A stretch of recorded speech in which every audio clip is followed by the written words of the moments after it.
condition so well. No one condition's a reminder. No one condition adversely affects another condition. Development of the participator repertoire. That's the key repertoire to keep the learning environments in balance. Some people call it engagement. I think participation is a better word. Think about that. If a child is willing, and you saw in the video, once they learn to participate, you can teach. But it's a repertoire that is developed gradually. I started my curriculum developing the non-directed repertoire, believe it or not. So development of the participator repertoire impacts keeping the learning environment in balance. If all the other children are participating in their instructional conditions and another child isn't participating yet, it doesn't interfere with the rest of the environment.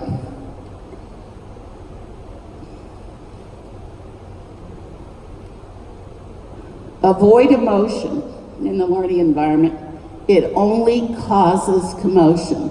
Have you ever seen a learning environment of kids working together and one child who's newly in the environment goes crazy, is engaging in escape and avoidance behavior? It causes all kinds of commotion if the other children are not good participators. Sometimes you cannot avoid emotion. Then what do?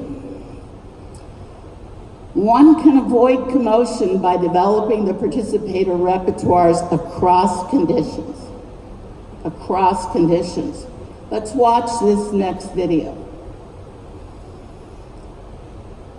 This is the first day for this child.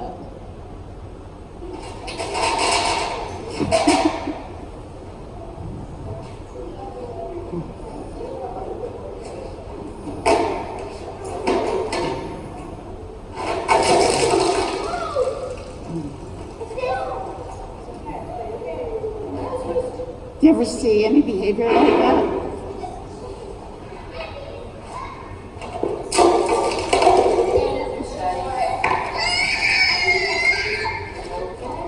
Just let her walk away. She can move on.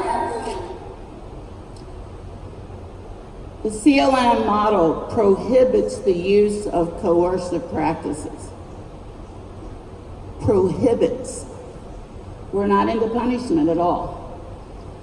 It only conditions implementers to become potentially aversive. And the learners want nothing to do with the instructors if you engage in behavior. I don't know how many times I saw that in the public schools before I got the model in place. If escape or avoidance behaviors occur, it is necessary to protect learners and to implement a contingency called differential reinforcement of alternative behaviors, which basically means you withhold reinforcement for the undesirable behavior. You don't react to it unless you have to protect yourself from a biter. At the same time, you're reinforcing participation. See, the undesirable behavior means they're not participants.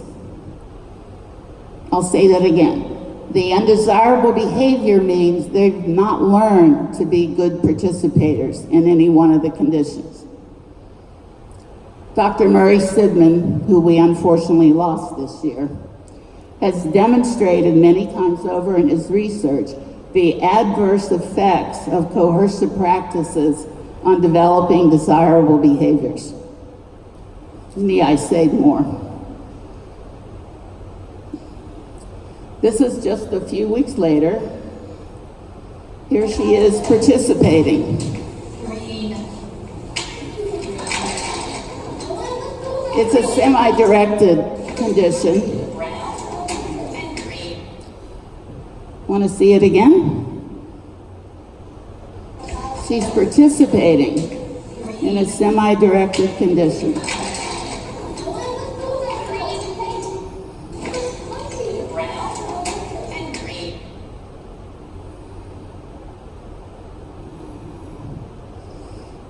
I've developed 18 CLM products. Most of them are online. You can access them online. Well, let me say it this way. No one can access my content without being trained by us on the model. Engelman, who developed direct instruction, taught me that many years ago. Don't put anything on the shelf. Nothing. So I've developed 18 CLM products to improve implementers' effectiveness, to enhance their productivity. Several are online, and I want to show you one of them.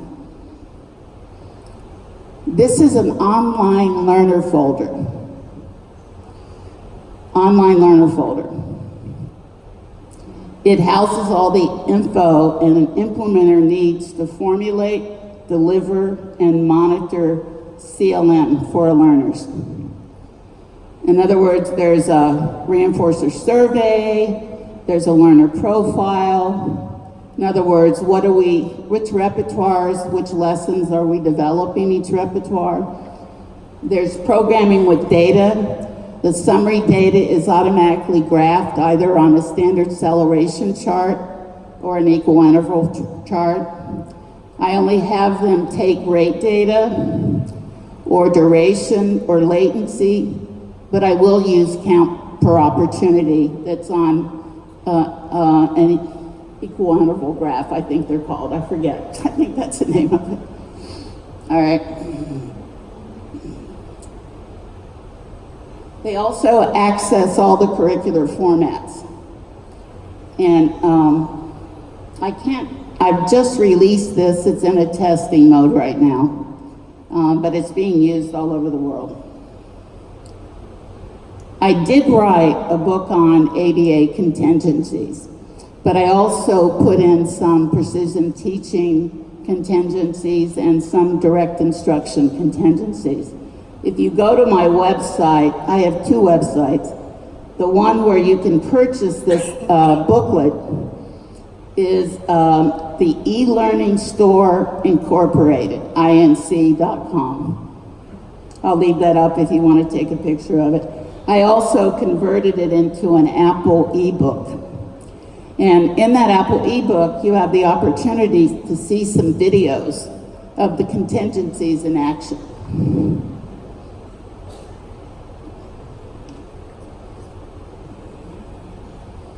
Raise your hand if you want me to leave it up any longer. Okay. I am pleased to announce this past fall, Clarion University is offering online a combination of CLM work that I teach all of our implementers and all the ABA practices. They're courses that prepare BCBAs and BCABA candidates to take the exam.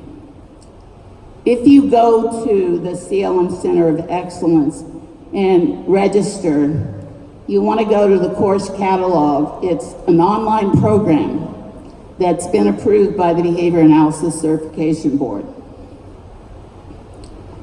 They only take a small cohort of students, and they've already closed registration for this year, but it will open up again next fall, and you can sign up at the CLM Center of Excellence if you're interested.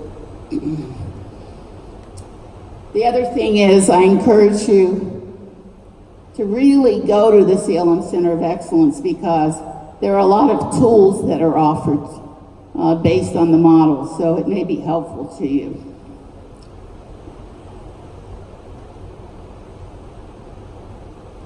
Am I over my time? 40 minutes? It says I'm over? I'm done? Okay. I was hoping I'd leave some time for questions if anybody had something, because this is a lot of content. Don't be afraid if you have any questions.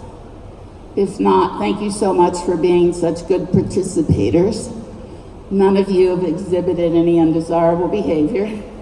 Joyce did what I asked. She smiled the whole time. That helped me a lot. So did Ling Ling, my new buddy, and other people. So thank you very much.